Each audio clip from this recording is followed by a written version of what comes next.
Hello students, welcome back to our YouTube channel Hindi Hiker. आज हम 12वीं कक्षा की पुस्तक वितान भाग 2 का पाठ सिल्वर वेडिंग पढ़ेंगे। इससे पहले हम इसके 2 भाग पढ़ चुके हैं। अगर आप में से किसी ने वो वीडियो नहीं देखा है तो अवश्य देखें ताकि आपको पाठ अच्छे से समझ आ सके, और इस वीडियो के डिस्क्रिप्शन में भी उसका लिंक आपको मिल जाएगा। अब तक हमने पढ़ा कि किस तरह यशोधर बाबू अपने बच्चों के साथ उनकी जो खींचातानी चलती है और किस प्रकार उनके बच्चे उनसे सारा काम करवाते हैं, और फिर ये कहते हैं कि एक नौकर क्यों नहीं रख लेते, तनख्वाह हम दे देंगे। जो यशोधर बाबू को बिल्कुल अच्छा नहीं लगता और वो अपनी मर्जी से घर में टीवी लाते हैं, फ्रिज लाते हैं। ये बातें यशोधर बाबू को अच्छी नहीं लगती। अब यशोधर बाबू अपने ही घर के बाहर खड़े हैं और उनके घर की साजो सजावट की जा रही है। उनको ये तक पता नहीं है कि उनके घर में आज क्या हो रहा है। चलिए आगे बढ़ते हैं। अब यशोधर बाबू का ध्यान इस ओर गया कि उनकी पत्नी और उनकी बेटी भी कुछ मेम साहबों को विदा करते हुए बरामदे में खड़ी हैं। लड़की जीन और बगैर बाह का टॉप पहने हैं। यशोधर बाबू उससे कई मर्तबा कह चुके हैं कि तुम्हारी यह पतलून और सैंडो बनने वाली ड्रेस मुझे तो समहाउ इम्प्रॉपर मालूम होती है, यानी कि उसे अनुचित मालूम पड़ती है। लेकिन वह भी जिद्दी है, इसे ही पहनती है और पत्नी भी उसी की तरफदारी करती रहती, कहती है वह सिर पर पल्लू वल्लू मैंने कर लिया, बहुत तुम्हारे कहने पर, समझे।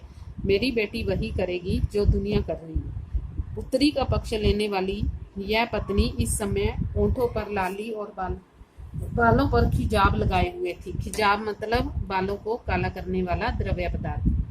जबकि ये दोनों ही चीजें आप कुछ भी कहिए, यशोधर बाबू को समहाउ इम्प्रॉपर मालूम होती है। उसे अच्छी नहीं लगती है ये चीजें, उसे अनुचित ही लगती हैं। आधुनिक किस्म के अजनबी लोगों की भीड़ देखकर यशोधर बाबू अंधेरे में ही दुबके रहे, यानी कि वो छुपे रहे, घर जाने की बजाय छुपे रहे। उनके बच्चों को इसलिए शिकायत है कि बब्बा तो एलडीसी टाइपों से ही मिक्स रहते हैं। एलडीसी टाइप मतलब लोअर क्लास वाले, लोअर डिवीजन वाले जो क्लर्क होते हैं, उन्हीं में ही बिजी रहते हैं। जब कार वाले लोग चले गए तब यशोधर बाबू ने अपने क्वार्टर में कदम रखने का साहस जुटाया।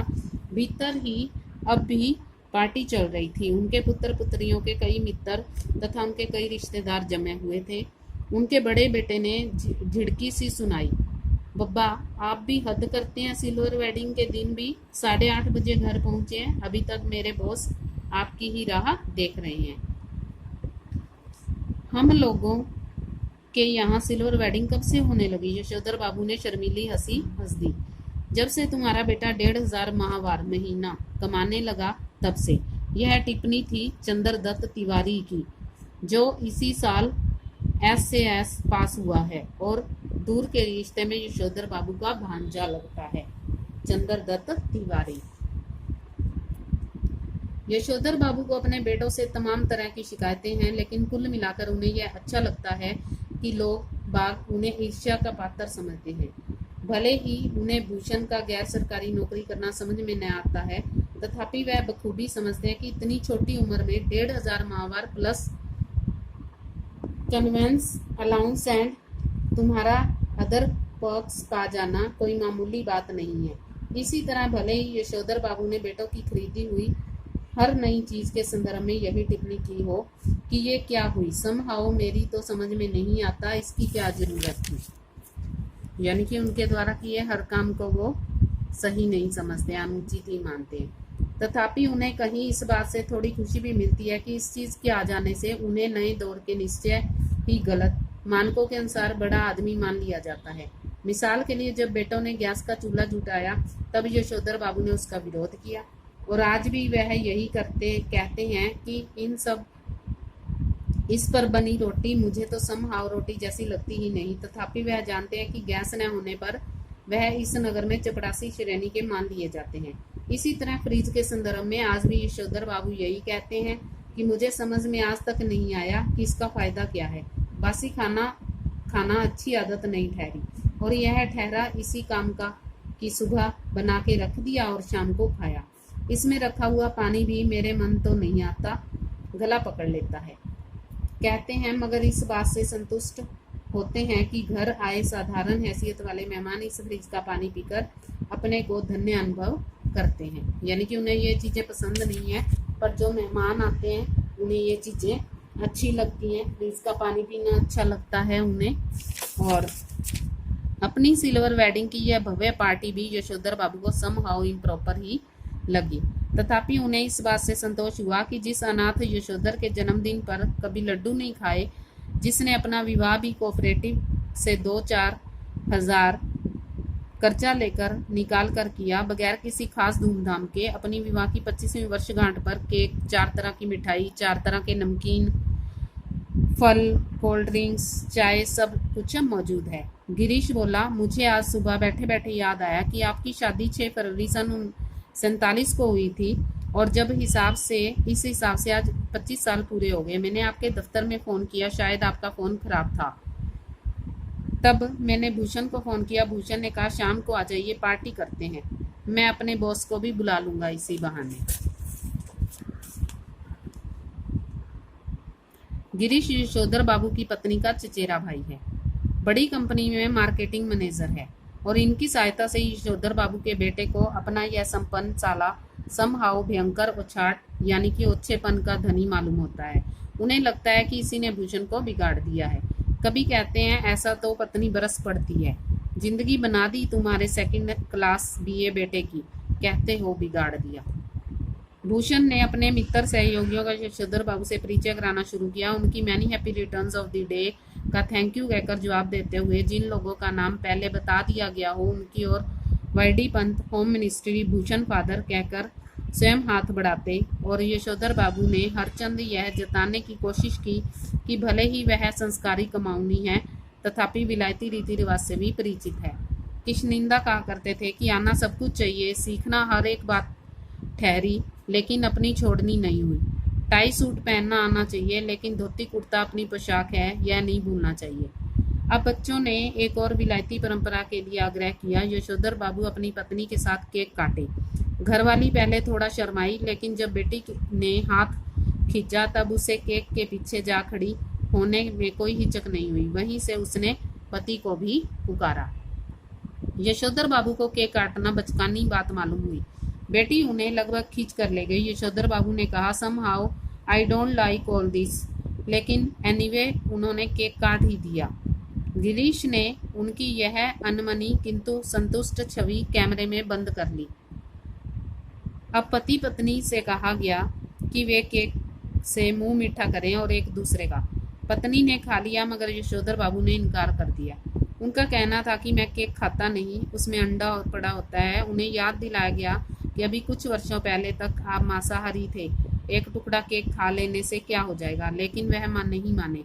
तब उनसे अनुरोध किया गया कि लड्डू ही खा लें। भूषण ने एक मित्र ने लड्डू उठाकर उसके मुंह में ठूसने का यत्न किया, लेकिन यशोधर बाबू इसके लिए भी राजी नहीं हुए। उनका कहना था कि मैंने अब तक संध्या नहीं की है। इस पर भूषण ने झुझलाकर कहा, तो बब्बा पहले जाकर संध्या कीजिए, आपकी वजह से हम लोग कब तक रुके रहेंगे।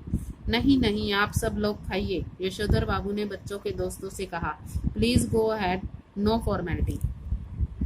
यशोधर बाबू ने आज पूजा में कुछ ज्यादा देर लगाई, इतनी देर कि ज्यादातर मेहमान उठकर चले जाएं। उनकी पत्नी, उनके बच्चे बारी बारी से आकर झांकते रहे और कहते रहे, जल्दी कीजिए, मेहमान लोग जा रहे हैं।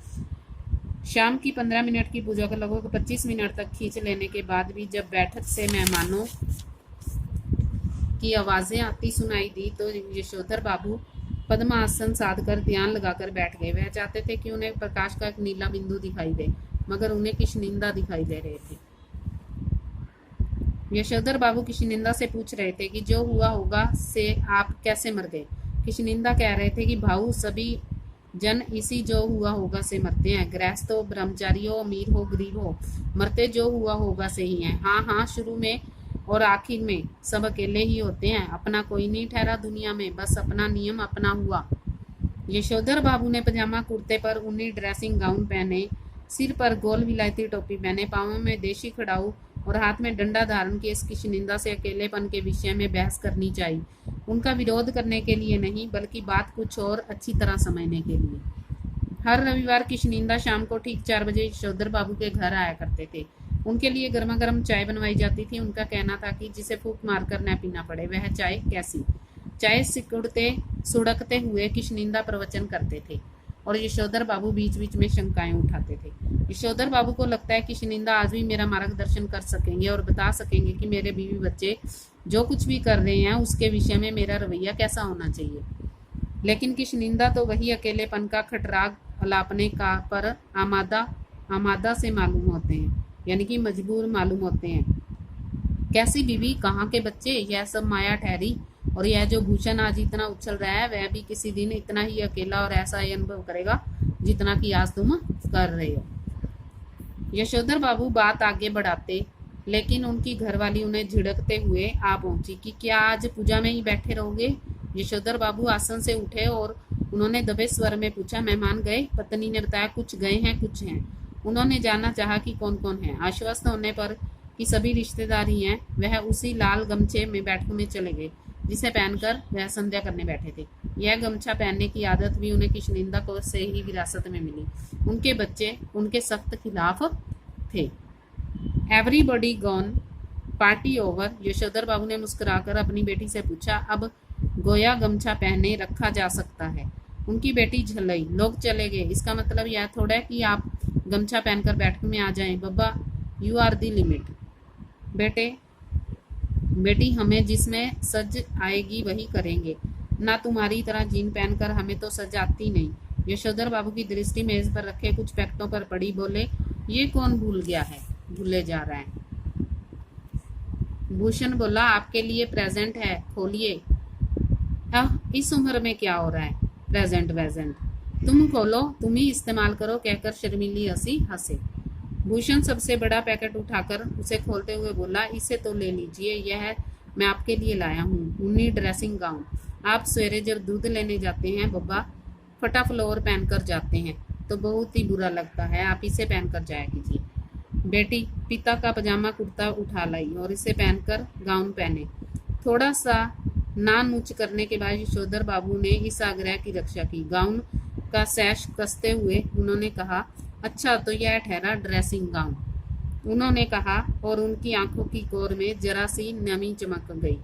यह कहना मुश्किल है कि इस घड़ी में उन्हें यह बात चुभ गई कि जो बेटा यह कह रहा है कि आप सवेरे ड्रेसिंग गाउन पहनकर दूध लेने जाया करें, यह नहीं कह सकता कि दूध मैं ला दिया करूंगा, या कि इस गाउन को पहनकर उनके अंगों में वह किशनिंदा उतर आया जिसकी मौत जो हुआ से होगी। अब यशोधर बाबू बहुत सोच रहे हैं, पति पत्नी बेटियां होते हुए भी वो अकेले हैं और उनके जो जिम्मेवारियां हैं वो उनके बेटे उठाने को तैयार नहीं है। अगर आपको ये वीडियो पसंद आती है तो लाइक करें, शेयर करें, चैनल को सब्सक्राइब करें और साथ में दिए गए बेल आइकन को भी अवश्य दबाएं ताकि आपको अगली वीडियो के नोटिफिकेशन जल्द से जल्द मिल सके।